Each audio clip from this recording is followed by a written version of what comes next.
Super DI অফিসে চাকরিহারাদের একাংশ তারা গেছিলেন ওয়েমার্কশিটের মিরর ইমেজ সংগ্রহ করতে, কিন্তু তাদেরকে একটু পরে দেখা গেল পুলিশ তাদেরকে লাঠি এবং লাথি মারলো, লাথি মারতেও দেখা গিয়েছে।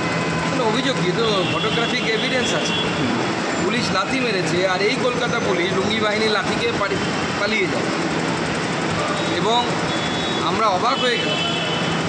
আজকে আমার মতে একে তো শিক্ষকদের চাকরি চলে গেছে, তার উপর তার এই সম্মানীয় শিক্ষক শিক্ষিকাদের উপর যে ধরনের লাঠিচার্জের মতো ঘটনা ঘটছে, আজকে বাংলার শিক্ষা জগতের কালো দিন। এবং তারপরেও পুলিশ নাকি বলেছে আইন ভাঙলে এই ধরনের নাকি লাঠিচার্জ হবে, ব্যবস্থা নাকি হবে। আমি এই পুলিশকে, ডিজি সাহেবকে প্রশ্ন করতে চাই যে গতকাল যখন এই যে তাণ্ডব চলছিল তখন আপনার আইন কোথায় ছিল?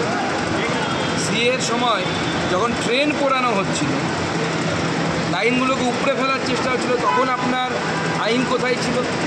আচ্ছা, অত দূর যেতে হবে না, অনেক দূর তো মুর্শিদাবাদ আপনি দেখতে পারেন না, আপনার চোখে নেওয়া হয়েছে। আপনার রাজভবনের সামনে, আমার রাজভবনের সামনে 144 ধারা, বর্তমানে 163 ধারা লাগু আছে বলে আমরা সবাই জানি।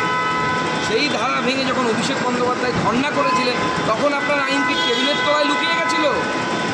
নাকি দিনবেলা ডাক্তারের প্রেসক্রিপশন অনুসারে সকাল বিকাল দুপুর, সকাল দুপুর বিকেল বা রাত্রে দুটো করে হাওয়াই চটি চাটতে চাটতে আপনাদের এমন অবস্থা হয়ে গেছে যে আর মেরুদণ্ড বলে কিছু নেই?